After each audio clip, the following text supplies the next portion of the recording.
Tonight's talk is consciousness, creativity, and the brain. And if you have a golf ball-sized consciousness, when you read a book, you'll have a golf ball-sized understanding. When you look out, a golf ball-sized awareness.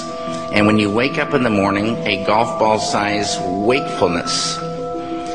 But if you could expand that consciousness, then you read the book, more understanding. You look out, more awareness. And when you wake up, more wakefulness. It's consciousness. And there's an ocean of pure, vibrant consciousness inside each one of us. And it's right at the source and base of mind, right at the source of thought, and it's also at the source of all matter. There is no matter as such. All matter originates and exists only by virtue of a force which brings the particle of an atom to vibration and holds this most minute solar system of the atom together. We must assume behind this force the existence of a conscious and intelligent mind. This mind is the matrix of all matter. Matter seems like a good place to begin. The solidity of the world seems totally indisputable. As a fixed thing that you can see and touch, your body is also reassuringly solid. But beginning with Einstein, modern physics has assured us that this solidity is a mirage. All of physical matter, everything we have around us, is the result of a frequency. And what that also means is that if you amplify the frequency, the structure of the matter will change. What this self-contained system is a hologram. It's what I call the super hologram. Everything within it is an expression of that hologram. This is one of the great characteristics of a hologram, is that every part of a holographic picture is a smaller version of the whole. It's as if reality is so connected that when you look at one small part, you can see things about other parts, that the entire whole is contained in the part. And in a sense, you can't divide reality up because we're cutting up a hologram. We can't find where one particle is because it's always a reflection of all particles. In a hologram, the whole pattern is whole and complete unto itself. And if you were to take any little portion of this whole out and examine it closely, you will see the entire pattern repeating itself again and again and again. Anywhere in this pattern, if we were to change one little aspect on any one of these little holograms, that change would be reflected throughout the entire system. Quantum physics has revealed what ancient masters knew. Matter does not exist. The concept of substance arose from the philosophy of Aristotle. And from that concept came science's conception of matter. The fact of the matter is that the substance of the universe is consciousness.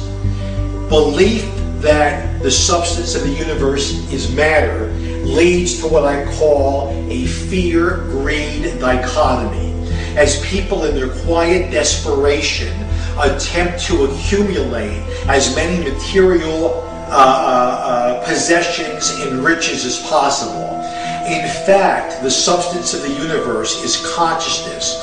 Therefore, it is behavior that is important. If you get into the realms of fear, fear is a very slow, dense vibrational state.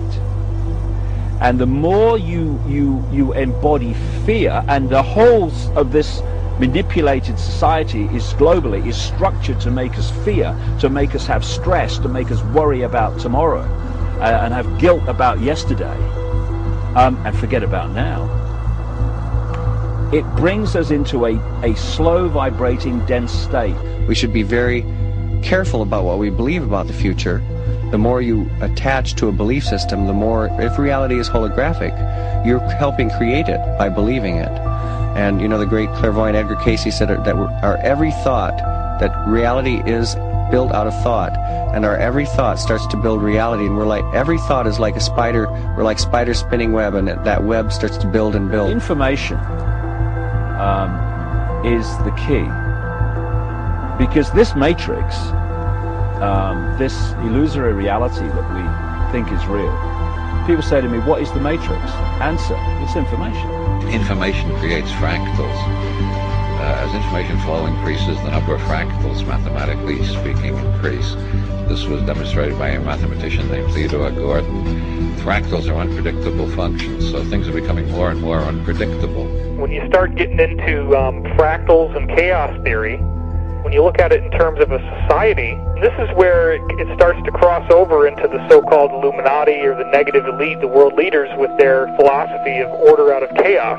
There is some truth to that, in the sense that when the system becomes highly destabilized, there will be random shifts that suddenly self-organize into higher complexity.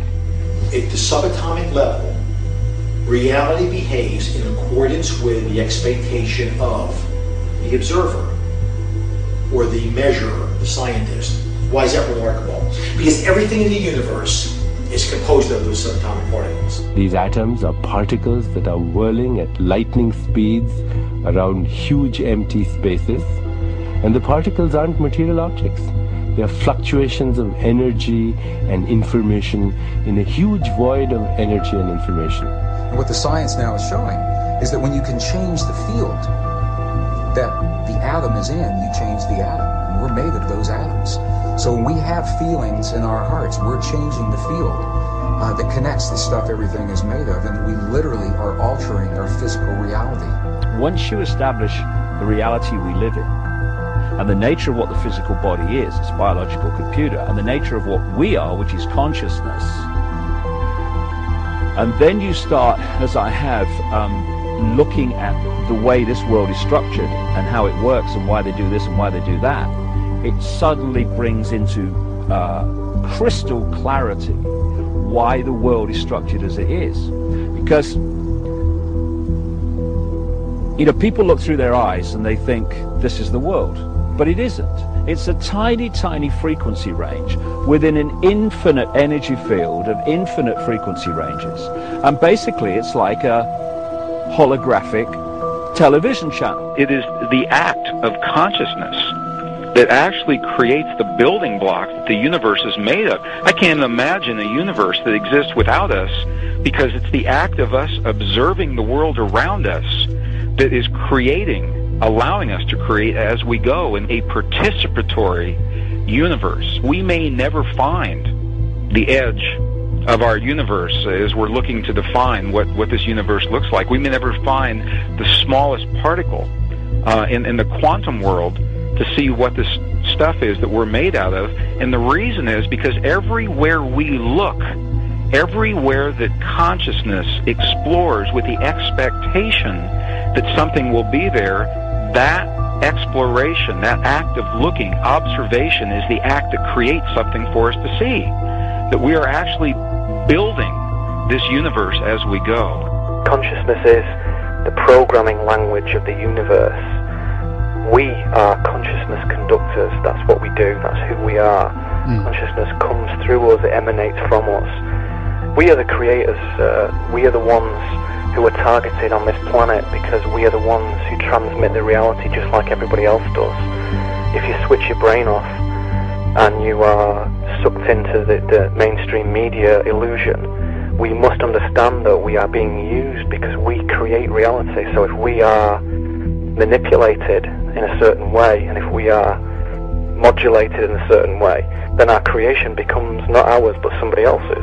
And what happens if we all do it? Everyone in this room decides to take control of reality. I'm talking about reality. I'm talking about quantum physics. I'm talking about taking control of things from the quantum level up, from the molecular level up, and it works.